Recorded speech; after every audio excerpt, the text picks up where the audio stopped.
It is very much a developing situation here on the southbound side of Capitol Boulevard. You can see behind us here, protesters have taken over the roadway. They have linked hands around some of these cars, and they are holding back traffic. This is the southbound side of Capitol Boulevard. Here at Carolina Point, they no longer have an outbreak of COVID-19. Staff and residents wanted to do something special to show their support for those impacted by the virus, and so they've set up these luminaries all around the facility. And in the last few minutes, it has really boiled over. To my left here, you can see a fire that was started in the middle of the road. Rain has picked up yet again. It is really intense. The Cross Creek, which is behind us here, you can see has really started to fill with water. Now, Williams is having a house built here, complete with his own music studio. It was supposed to be done this month, but that work has been pushed back to next month. So that just means more bonding time, right? The family is heartbroken. They are asking, pleading for whoever is responsible to turn themselves in. They want justice for this little boy. No mother should bury their child. The pain and grief on full display as Tyvian McLean's family and friends came together to remember the 12-year-old. Ty, you are loved. I am loved. We are loved. His mother, Tamesia, telling the crowd she's not one for the spotlight, but she wanted people to know who her son was, how he would be remembered. Very energetic, strong like an ox, very smart, and a loving person. If he meet any one of you guys, guess what? You're his friend. Tyvian struck by a stray bullet early Wednesday morning. Family members say he was in a friend's apartment in the Cornwallis Road public housing complex on East Weaver Street at the time. Police tell us two groups outside exchanged gunfire and a bullet came through a window, striking Tyvian in the head. He died Monday. I have no answers to why this happened to a child. The group Religious Coalition for a Nonviolent Durham organized the event. Look over to your neighbor and say, we are tired. We are fed up. We are fed up. 10, 11, 12. Rest in peace.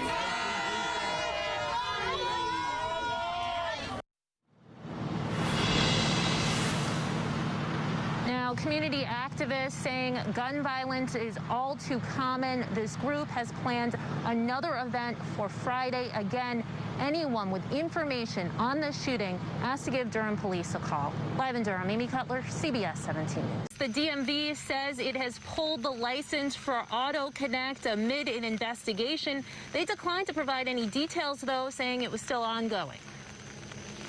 He has been giving me the runaround almost 2 years now. Anthony Wallace says he went to Frank Masica at AutoConnect in Raleigh with cash, looking to get a car. He showed us the bill of sale. And when he gave me the Lexus, I asked for the title. Title never came. He kept giving me stories after stories after stories.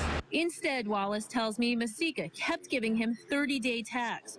Wallace says he was pulled over by police and told he could no longer drive the car with those temporary tags. And he's not alone.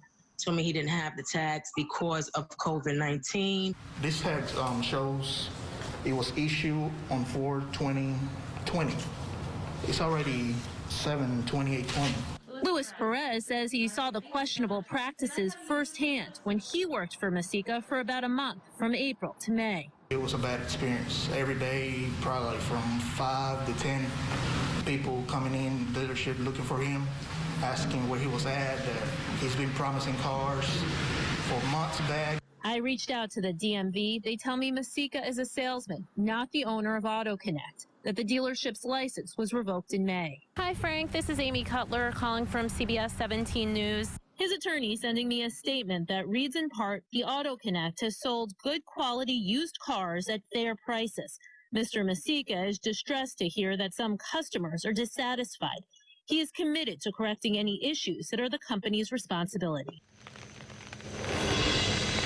Now, all three of the customers that you saw in that story tell me they are in the process of contacting an attorney. Meantime, there is another used car dealership going here on South Wilmington Street where AutoConnect was. It is called True Motors, and they tell me they have nothing to do with AutoConnect or Masica. Live in Raleigh, Amy Cutler, CBS 17 News. Those new roommates are adjusting. It's, of course, a very big change. They're used to having their own space.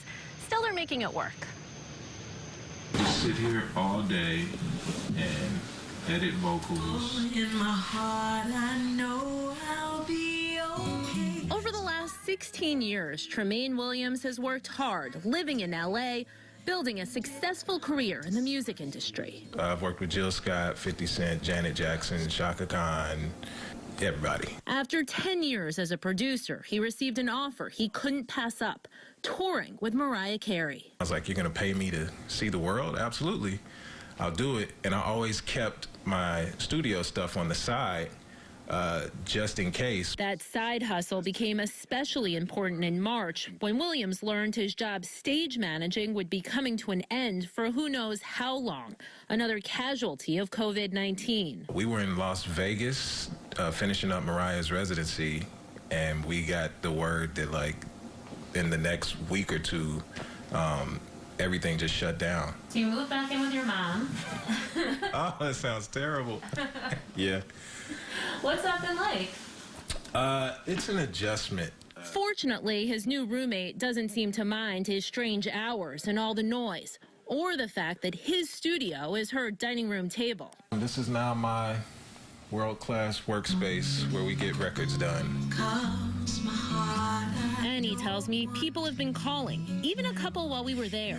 The artists can't afford to pay you what they were going to pay you, or they just can't afford to pay you because they're trying to figure out how to make it work. Williams charging up to 40% less. He calls it the COVID discount. While he says he's still adjusting to this new life, being back in Raleigh hasn't been too bad. It's growing on me, definitely. Now, Williams is having a house built here, complete with his own music studio. It was supposed to be done this month, but that work has been pushed back to next month. So that just means more bonding time, right? Live in Raleigh, Amy Cutler, CBS 17 News.